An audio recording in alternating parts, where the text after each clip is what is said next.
നമസ്കാരം. നാളെ ഇക്കണോമിക്സ് പരീക്ഷയല്ലേ? ദാരിദ്ര്യം എന്ന 4ാമത്തെ ചാപ്റ്റർ. ആ ഭാഗത്തേക്ക് എത്തിയിട്ടില്ല, തുറന്നുപോലും നോക്കിയില്ല എന്നൊരു ടെൻഷനുണ്ടോ? ഒരു പേടിയും വേണ്ട. നിങ്ങൾ ഏറ്റവും ശരിയായ സ്ഥലത്താണ് എത്തിയിരിക്കുന്നത്. അടുത്തൊരു 15-20 മിനിറ്റ് ഇതൊരു തീവ്ര പരിശീലന ക്ലാസ്സായി കണ്ടാൽ മതി. ഈ ഒരൊറ്റ ചർച്ച കൊണ്ട് ഈ അധ്യായം നമുക്ക് അടിപൊളിയായിട്ട് പഠിച്ചെടുക്കാം. പരീക്ഷയ്ക്ക് വേണ്ടതെല്ലാം ഇതിലുണ്ടാകും. തീർച്ചയായും. ഈ അധ്യായം എന്ന് പറഞ്ഞാൽ കുറച്ച് കണക്കുകളോ അല്ലെങ്കിൽ സർക്കാർ പദ്ധതികളോ മാത്രമല്ല, ഇന്ത്യൻ സാമ്പത്തിക വ്യവസ്ഥയുടെ ഏറ്റവും വലിയൊരു വെല്ലുവിളിയുടെ ഹൃദയത്തിലേക്കാണ് നമ്മൾ നോക്കുന്നത്. അതുകൊണ്ട് ഇത് മനസ്സിലാക്കിയാൽ ഇന്ത്യയുടെ വികസനത്തെക്കുറിച്ചുള്ള ഒരു വലിയ ചിത്രം തന്നെ നിങ്ങൾക്ക് കിട്ടും. നമുക്ക് ഏറ്റവും ബേസിക്കായ ചോദ്യത്തിൽ നിന്ന് തന്നെ തുടങ്ങാം. എന്താണ് ദാരിദ്ര്യം? അതെ, ആ ചോദ്യം കേൾക്കുമ്പോഴേ നമ്മുടെയൊക്കെ മനസ്സിലേക്ക് ആദ്യം വരുന്നത് പണമില്ലാത്തൊരവസ്ഥ. അതാണ്. പക്ഷെ അതുമാത്രമാണോ? നമ്മുടെ പാഠപുസ്തകത്തിന്റെ തുടക്കത്തിൽ തന്നെ അനു, സുധ എന്നീ 2 കുട്ടികളുടെ ഒരു കഥ പറയുന്നുണ്ട്. അനു ഒരു നിർമ്മാണ തൊഴിലാളിയുടെ മകളാണ്, താമസിക്കുന്നത് ഒരു ചേരിയിൽ. സുധയാണെങ്കിലോ ഒരു ബിസിനസ്സുകാരന്റെ മകൾ, വലിയ വീട്ടിൽ എല്ലാ സൗകര്യങ്ങളോടും കൂടി ജീവിക്കുന്നു. അനുവിനൊരസുഖം വന്നാൽ സർക്കാർ ആശുപത്രിയിലെ ആ വലിയ ക്യൂവിൽ കൂടി നിൽക്കണം. പക്ഷെ സുധയെ അച്ഛനമ്മമാർ ഏറ്റവും നല്ല പ്രൈവറ്റ് ഹോസ്പിറ്റലിൽ കൊണ്ടുപോകും. ഇത് വെറും പണത്തിന്റെ മാത്രം ഒരു വ്യത്യാസമാണോ? അല്ല, അവിടെയാണ് കാര്യം. ദാരിദ്ര്യം എന്ന് പറഞ്ഞാൽ പേഴ്സിൽ പണമില്ലാത്ത ഒരു അവസ്ഥ മാത്രമല്ല, അതൊരു ബഹുമുഖമായ പ്രശ്നമാണ്. സത്യത്തിൽ അതൊരു അവസരങ്ങളുടെ നിഷേധമാണ്.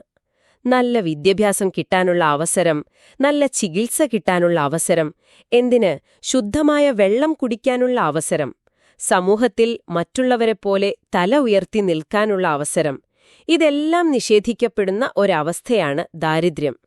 ചുരുക്കിപ്പറഞ്ഞാൽ ഒരു മനുഷ്യന് അന്തസ്സോടെ ജീവിക്കാൻ വേണ്ട കഴിവുകളെയും തെരഞ്ഞെടുപ്പുകളെയും ഇല്ലാതാക്കുന്ന ഒരു കെണിയാണത്. അപ്പോ ഗ്രാമങ്ങളിലെ ഭൂരഹിതനായ ഒരു കർഷക തൊഴിലാളിയും നഗരത്തിലെ ചേരിയിൽ പാഴ്വസ്തുക്കൾ പെറുക്കി ജീവിക്കുന്ന ഒരാളും ഇവരൊക്കെ അനുഭവിക്കുന്നത് ഈ ഒരേ കെണിയുടെ പല രൂപങ്ങളാണെന്ന് പറയാം, അല്ലേ? പരീക്ഷയ്ക്ക് വളരെ പ്രധാനപ്പെട്ട ഒരു ഭാഗമാണ്. നമുക്ക് പോയിന്റുകളായിട്ട് ഓർത്തുവെക്കാം. 1. താമസം. മണ്ണുകൊണ്ടുണ്ടാക്കിയ, ചിലപ്പോൾ ചോർന്നൊലിക്കുന്ന കച്ചാ വീടുകളിലായിരിക്കും.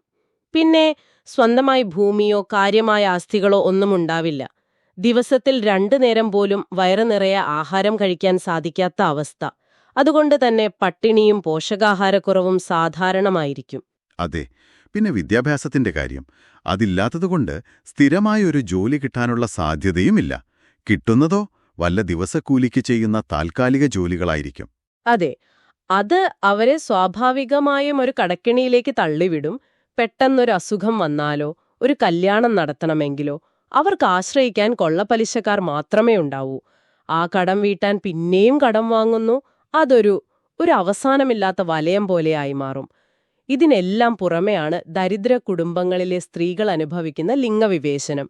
വിദ്യാഭ്യാസം, ആരോഗ്യം, സ്വന്തമായി ഒരു തീരുമാനമെടുക്കാനുള്ള സ്വാതന്ത്ര്യം, എല്ലാറ്റിലും അവർ പിന്നിലായിരിക്കും. ഈ പറയുന്ന അവസ്ഥകൾ കേൾക്കുമ്പോൾ തന്നെ ഒരു ഭീകരതയുണ്ട്. പക്ഷെ സർക്കാർ എങ്ങനെയാണ് ഇത്രയും വലിയൊരു ജനവിഭാഗത്തിൽ നിന്ന് ഇവരാണ് ദരിദ്രർ എന്ന് ഔദ്യോഗികമായി കണ്ടെത്തുന്നത്? അവിടെയല്ലേ ഈ ദാരിദ്ര്യരേഖ അല്ലെങ്കിൽ പോവർട്ടി ലൈൻ എന്ന ആശയം വരുന്നത്? അതെ, ദരിദ്രരെ കണ്ടെത്താനുള്ള സർക്കാരിന്റെ ഒരു അളവുകോലാണ് ഈ ദാരിദ്ര്യരേഖ. ഇതിനൊരു ചരിത്രമുണ്ട്. സ്വാതന്ത്ര്യത്തിനു മുൻപ് ദാദാഭായ് നവറോജിയാണ് ജയിൽ ജീവിത ചെലവ്, അതായത് ജയിൽ കോസ്റ്റ് ഓഫ് ലിവിംഗ് എന്നൊരു ആശയം മുന്നോട്ടുവെച്ചത്. ഒരു തടവുകാരന് ജീവൻ നിലനിർത്താൻ വേണ്ട ഏറ്റവും കുറഞ്ഞ ഭക്ഷണത്തിന്റെ ചെലവ് എത്രയാണെന്ന് കണക്കാക്കി. അതിനെ അടിസ്ഥാനമാക്കി ദാരിദ്ര്യം അളക്കാൻ ശ്രമിച്ചു. ഒരു പ്രശ്നത്തെ കണക്കുകൾ കൊണ്ട് മനസ്സിലാക്കാനുള്ള ആദ്യത്തെ വലിയ ശ്രമമായിരുന്നു അത്. കൊള്ളാം. പക്ഷേ ഇന്നത്തെ രീതി അതല്ലല്ലോ. ഇന്ന് നമ്മൾ കലോറിയുടെ അടിസ്ഥാനത്തിലല്ലേ ദാരിദ്ര്യരേഖ നിശ്ചയിക്കുന്നത്? അത് പരീക്ഷയ്ക്ക് വളരെ ഇമ്പോർട്ടൻ്റ് ആയ ഒരു പോയിന്റാണ്. അതെ, ഇന്നത്തെ രീതി അനുസരിച്ച് ഒരു വ്യക്തിക്ക് ആരോഗ്യത്തോടെ ജീവിക്കാൻ ഒരു ദിവസം ആവശ്യമായ ഏറ്റവും കുറഞ്ഞ ഊർജം, അതാണ് അടിസ്ഥാനം. ഗ്രാമീണ മേഖലയിൽ ഇത് പ്രതിദിനം 2400 കാലോറിയാണ്. അവിടെ കായികാധ്വാനം കൂടുതലായതുകൊണ്ട്. അതെ. അതേസമയം നഗരമേഖലയിൽ ഇത് പ്രതിദിനം 2100 കലോറിയാണ്.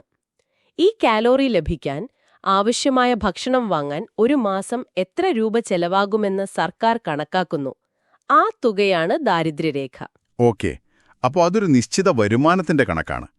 2011-12 ഡേറ്റ വെച്ച് ഗ്രാമങ്ങളിൽ പ്രതിമാസം ഒരാൾക്ക് 816 രൂപയും നഗരങ്ങളിൽ 1000 രൂപയുമായിരുന്നു ഈ രേഖ. ഇതിനെ പ്രതിമാസ ആളോഹരി ഉപഭോഗ ചെലവ് അഥവാ MPCE എന്ന് പറയും. ഈ തുകയ്ക്ക് താഴെ വരുമാനമുള്ളവരെയാണ് സർക്കാർ ദരിദ്രരായി കണക്കാക്കുന്നത്. ഇതിൽ തന്നെ പല തരംതിരിവുകളുണ്ട്. എപ്പോഴും ദാരിദ്ര്യരേഖയ്ക്ക് താഴെ കഴിയുന്നവരെ നമ്മൾ സ്ഥിരം ദരിദ്രർ അല്ലെങ്കിൽ ക്രോണിക് പുവർ എന്നു പറയും. എന്നാൽ ചില സീസണൽ തൊഴിലാളികളെയൊക്കെ പോലെ ചിലപ്പോൾ വരുമാനം കിട്ടുകയും ചിലപ്പോൾ ദാരിദ്ര്യത്തിലേക്ക് വീഴുകയും ചെയ്യുന്നവരെ അസ്ഥിര ദരിദ്രർ, അതായത് ട്രാൻസിയന്റ് പുവർ എന്നും വിളിക്കാം. പക്ഷേ എനിക്കൊരു സംശയം, ഈ കാലോറി മാത്രം നോക്കുന്നത് ഒരുതരം വിശപ്പിന്റെ കണക്കെടുപ്പല്ലേ? വിദ്യാഭ്യാസം, ആരോഗ്യം, നല്ലൊരു വീട്, കുടിവെള്ളം ഇതൊന്നും ഈ ദാരിദ്ര്യരേഖയിൽ വരുന്നില്ലല്ലോ. വളരെ ശരിയായ ഒരു വിമർശനമാണത്. ഇതായിരുന്നു ഈ രീതിയുടെ ഏറ്റവും വലിയ ഒരു പരിമിതി. ഇത് ദാരിദ്ര്യത്തെ കേവലം വയറിന്റെ പ്രശ്നമായി മാത്രം ചുരുക്കി. ഈ ഒരു സമയത്താണ് അമർത്യ സെന്നിനെ പോലുള്ള സാമ്പത്തിക വിദഗ്ധർ പുതിയ ആശയങ്ങളുമായി വരുന്നത്. അദ്ദേഹം പറഞ്ഞു, ദാരിദ്ര്യമെന്നത് വരുമാനത്തിന്റെ കുറവല്ല, മറിച്ച് മനുഷ്യന്റെ കഴിവുകളെ വികസിപ്പിക്കാനും തിരഞ്ഞെടുപ്പുകൾ നടത്താനുമുള്ള സ്വാതന്ത്ര്യമില്ലായ്മയാണ്. സെൻ ഇൻഡെക്സ് പോലുള്ള ബദൽ സൂചികകൾ ഈ ഒരു ആശയത്തെ അടിസ്ഥാനമാക്കിയുള്ളതാണ്. ശരി. അപ്പോ ദരിദ്ര ആരെന്നും അവരെ എങ്ങനെയാണ് സർക്കാർ ഒഫീഷ്യലായി കണക്കാക്കുന്നതെന്നും നമുക്ക് മനസ്സിലായി. ഇനി ഏറ്റവും വലിയ ചോദ്യത്തിലേക്ക് വരാം. സ്വാതന്ത്ര്യം കിട്ടി ഇത്രയും വർഷങ്ങൾ കഴിഞ്ഞിട്ടും എന്തുകൊണ്ടാണ് ഇന്ത്യയിൽ ഇപ്പോഴും ഇത്രയധികം ദരിദ്രം ഉണ്ടാകുന്നത്? ഇതിന്റെ മൂലകാരണങ്ങൾ എന്തൊക്കെയാണ്? ഇതൊരു എസ്സേ ചോദ്യമായി വരാൻ നല്ല സാധ്യതയുള്ള ഭാഗമാണ്. തീർച്ചയായും ഇതിന്റെ കാരണങ്ങൾ ഒറ്റപ്പെട്ടതല്ല. അതൊരു പരസ്പരം ബന്ധപ്പെട്ട് കിടക്കുന്ന ഒരു ശൃംഖലയാണ്. അതിന്റെ തുടക്കം ബ്രിട്ടീഷ് ഭരണകാലത്താണ്. ബ്രിട്ടീഷുകാർ ഇന്ത്യയുടെ പരമ്പരാഗത വ്യവസായങ്ങളെ, പ്രത്യേകിച്ച് ലോകപ്രശസ്തമായിരുന്ന നമ്മുടെ തുണി വ്യവസായത്തെ ബോധപൂർവം തകർത്തു. ഇത് ലക്ഷക്കണക്കിന് ആളുകളുടെ തൊഴിൽ നഷ്ടപ്പെടുത്തി അവരെയെല്ലാം കൃഷിയിലേക്ക് തള്ളിവിട്ടു. അപ്പോൾ ബ്രിട്ടീഷുകാർ നമ്മുടെ വ്യവസായം തകർത്തതിന്റെ ആ ഒരു അലയൊലികൾ ഇന്നത്തെ ഗ്രാമീണ തൊഴിലില്ലായ്മയിലും കാണാമെന്നാണോ പറയുന്നത്? അതായത് അന്നത്തെ നയങ്ങൾ ഉണ്ടാക്കിയ ഒരു സ്ട്രക്ചറൽ പ്രശ്നം അത് നമ്മൾ ഇപ്പോഴും പരിഹരിക്കാൻ ശ്രമിച്ചുകൊണ്ടിരിക്കുകയാണോ? അതാണ് യഥാർത്ഥ പോയിന്റ്.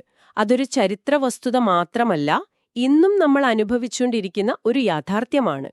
ഗ്രാമങ്ങളിൽ കൃഷിയെ മാത്രം ആശ്രയിച്ച് ജീവിക്കേണ്ടി വരുന്നതിന്റെ ഒരു പ്രധാന കാരണം കൃഷിയല്ലാതെ മറ്റൊരു പ്രധാന വരുമാനമാർഗം ബ്രിട്ടീഷുകാർ ഇല്ലാതാക്കി എന്നതാണ്. അവർ കർഷകരുടെ മേൽ വലിയ നികുതി ചുമത്തി. എന്തിനേറെ, ഭക്ഷ്യധാന്യങ്ങൾ പോലും ഇംഗ്ലണ്ടിലേക്ക് കയറ്റുമതി ചെയ്തു. അതിന്റെ ഫലമായി 1875-നും 1900-നും ഇടയിൽ മാത്രം 2.6 കോടി ഇന്ത്യക്കാരാണ് പട്ടിണി കിടന്ന് മരിച്ചത്. അപ്പോൾ സ്വാതന്ത്ര്യം കിട്ടിയപ്പോൾ നമുക്ക് പാരമ്പര്യമായി കിട്ടിയത് ഈ തകർന്നടിഞ്ഞ ഗ്രാമീണ സമ്പദ്വ്യവസ്ഥയാണ്. അത് പരിഹരിക്കാൻ നമുക്ക് പൂർണ്ണമായി സാധിച്ചോ? അവിടെയല്ലേ ഭൂമിയുടെ അസന്തുലിതമായ വിതരണം ഒരു പ്രധാന വില്ലനായി മാറുന്നത്? അതെ, ഭൂരിഭാഗം ഭൂമിയും കുറച്ച് ജന്മിമാരുടെ കയ്യിൽ ഒതുങ്ങിയപ്പോൾ വലിയൊരു വിഭാഗം ഭൂരഹിതരായ കർഷകത്തൊഴിലാളികളായി മാറി. അവരെന്നും ദരിദ്രരായി തുടർന്നു. ഇതിനൊപ്പം ജനസംഖ്യ വർദ്ധിച്ചതനുസരിച്ച് പുതിയ തൊഴിലവസരങ്ങൾ ഉണ്ടാക്കാനും നമുക്ക് സാധിച്ചില്ല. ഇത് തൊഴിലില്ലായ്മ രൂക്ഷമാക്കി. ഈ കാരണങ്ങളെല്ലാം കൂടിച്ചേർന്ന് മറ്റൊരു ഭീകരമായ അവസ്ഥയിലേക്ക് നയിച്ചു: കടക്കെണി. നമ്മുടെ ടെക്സ്റ്റ് ബുക്കില് മഹാരാഷ്ട്രയിലെയും ആന്ധ്രയിലെയും പരുത്തി കർഷകർ ആത്മഹത്യ ചെയ്യുന്നതിനെക്കുറിച്ച് പറയുന്നുണ്ടല്ലോ. അത് ഈ കടക്കെണിയുടെ ഭീകരത ശരിക്കും വ്യക്തമാക്കുന്നുണ്ട്. കൃഷിക്ക് വേണ്ടി കടം വാങ്ങുന്നു, വിള നശിക്കുമ്പോൾ കടം പെരുകുന്നു, അവസാനം ജീവിതം തന്നെ അവസാനിപ്പിക്കുന്നു. അതെ, ഇതിനൊപ്പം അവശ്യ സാധനങ്ങളുടെ വിലക്കയറ്റം കൂടിയാകുമ്പോൾ സാധാരണക്കാരന്റെ ജീവിതം പൂർണ്ണമായും തകരും. കിട്ടുന്ന വരുമാനത്തിന്റെ സിംഹഭാഗവും അരിയും പച്ചക്കറിയും വാങ്ങാൻ തന്നെ തീരും. പിന്നെങ്ങനെ മക്കൾക്ക് നല്ല വിദ്യാഭ്യാസം കൊടുക്കും? എങ്ങനെ അസുഖം വന്നാൽ ചികിത്സിക്കും? ഇതിനെല്ലാം പുറമെ ജാതി മതവിവേചനം പോലുള്ള സാമൂഹിക കാരണങ്ങളും ദാരിദ്ര്യത്തിന് ആക്കം കൂട്ടുന്നു. ഇതൊരു സംകൃത വലയം പോലെയാണ്. ഈ കാരണങ്ങളുടെ ശൃംഖല ശരിക്കും ഭയാനകമാണ്. അപ്പോ സർക്കാർ ഇതിനെ എങ്ങനെയാണ് നേരിടാൻ ശ്രമിച്ചത്? പാഠപുസ്തകത്തിൽ പറയുന്ന സർക്കാരിന്റെ ആ 3 സമീപനങ്ങൾ അത് പരീക്ഷയ്ക്ക് വളരെ പ്രധാനപ്പെട്ടതാണ്.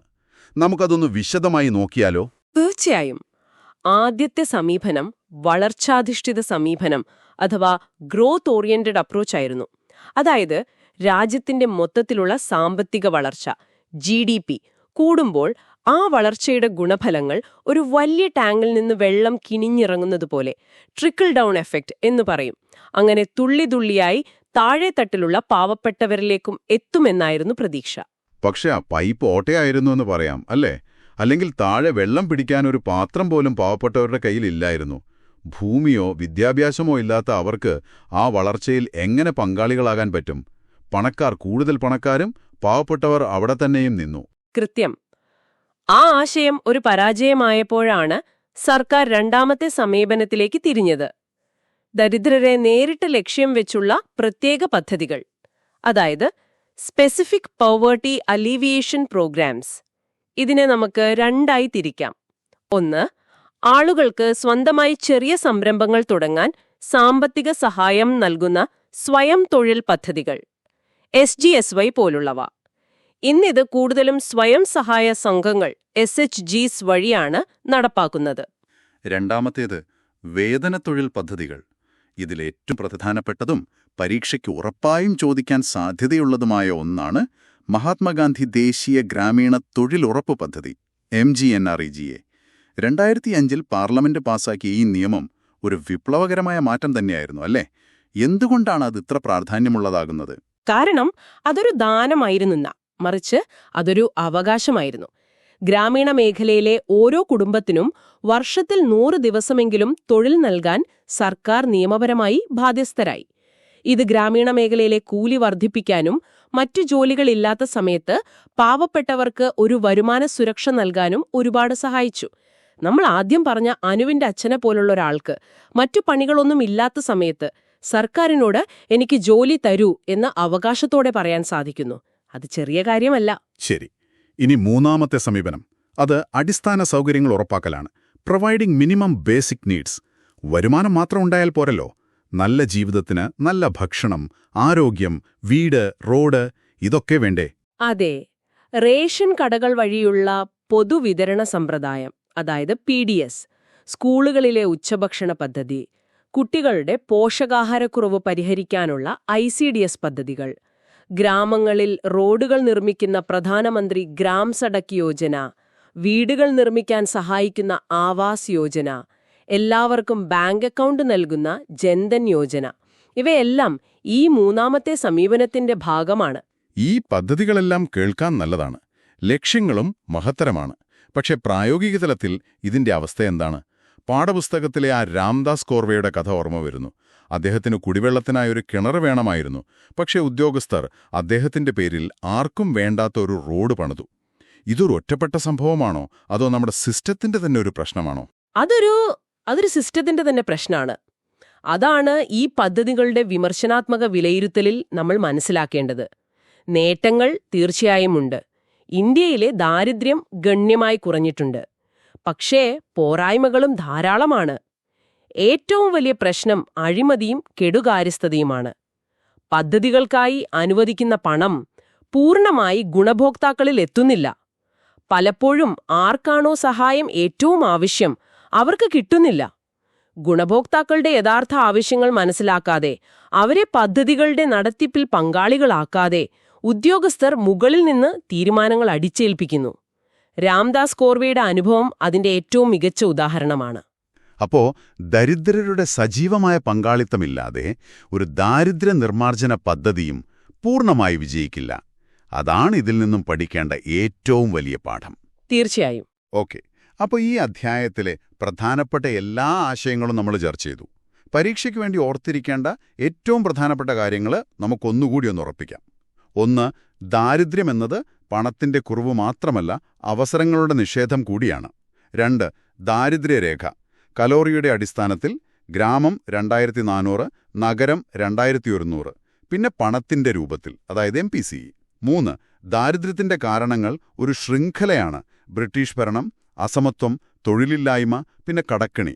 4, സർക്കാരിന്റെ ത്രിതല ദാരിദ്ര്യ നിർമ്മാർജ്ജന സമീപനം, വളർച്ചാധിഷ്ഠിതം, അതായത് ട്രിക്കിൾ ഡൗൺ. പിന്നെ പ്രത്യേക പദ്ധതികൾ, അതിൽ MGNREGയെ ഓർത്തുവെക്കുക. മൂന്നാമത്തേത് അടിസ്ഥാന സൗകര്യങ്ങൾ നൽകൽ, PDS, മിഡ് ഡേ മീലൊക്കെ. അഞ്ചാമതായി ഈ പദ്ധതികളുടെ വിമർശനാത്മകമായ വിലയിരുത്തൽ. നേട്ടങ്ങളും കോട്ടങ്ങളും വ്യക്തമായി അറിഞ്ഞിരിക്കണം. അഴിമതിയും ജനപങ്കാളിത്തമില്ലായ്മയുമാണ് പ്രധാന പോരായ്മകൾ. വളരെ നന്നായി. ഇത്രയും കാര്യങ്ങൾ മനസ്സിലുണ്ടെങ്കിൽ ഈ അധ്യായത്തിൽ നിന്ന് ഏത് ചോദ്യം വന്നാലും നിങ്ങൾക്ക് ധൈര്യമായി എഴുതാൻ സാധിക്കും.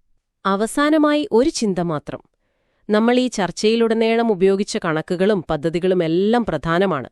പക്ഷെ ഓർക്കുക, ദാരിദ്ര്യമെന്നത് കേവലം ശതമാനക്കണക്കല്ല, അത് മനുഷ്യരുടെ ജീവിതമാണ്.